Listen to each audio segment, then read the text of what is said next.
দর্শক আমরা দেখছি এখানে কিছু গরু রয়েছে যে গাড়িতে তুলছে, আর এই গরুগুলো কোথায় যাচ্ছে, কেমন দামে বিক্রি হলো, আমরা সেই তথ্যগুলো দিই। রনিকে দেখছি এখানে লাঠি হাতে। রনি লাঠি হাতে কেন?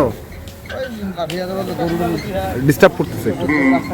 হ্যাঁ আচ্ছা, তো এখন কটা গরু? 11 পিস। গতকালকের লটটা?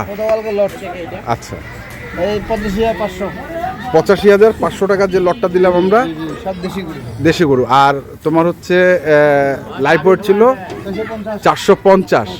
তো এখন বলো, লাইফ ওয়েট কি বাড়তেছে না কমতেছে? 5-7 টাকা আবার বাড়তে পারে। কেন, এটা কারণটা কি? যাচ্ছে কমে যাচ্ছে। আচ্ছা হ্যাঁ, শুকনা গরুটা তো আর হবে না, হ্যাঁ এখন যা হবে এই মোটা গরুটা যাবে। মোটা গরুটা তো পড়ে থাকবে। হ্যাঁ হ্যাঁ হ্যাঁ, আগে কি থাকতো, শুকনা গরু থাকতো, হ্যাঁ ওগুলো হইতো। এখন তাই মোটা ছাড়া তো কাম হবে না। মোটা ছাড়া কাম। মোটা তো কমে যাচ্ছে। আচ্ছা, কমে যাওয়ার কারণে ধরেন স্টক সীমিত হয়ে যাচ্ছে না। তাহলে এগুলো যাচ্ছে কোথায়? সিলেটে যাচ্ছে। সিলেটে যাচ্ছে। লটটা ছিল হচ্ছে 85,500, লাইফ ওয়েট ছিল 450। তাহলে তুমি দিলা কত করে, এগুলো বলা যাবে?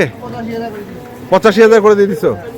85,000 করে দিয়ে দিছো। দর্শক শুনছেন যে 85,000 টাকা করে লটে এই গরুগুলো বিক্রি হয়ে গেছে, চলে যাচ্ছে হচ্ছে সিলেট।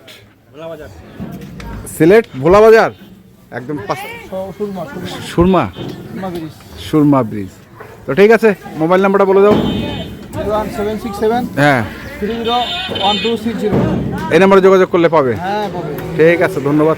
দর্শক আমরা দেখছিলাম আজকে যে গরুগুলো যাচ্ছে, আমরা সেই গরুগুলো তথ্য দিলাম। যারা কিনতে চান আসবেন এবং দেখে শুনে বুঝে কিনবেন। ধন্যবাদ। ফিডিং মাল, দেশি গরু।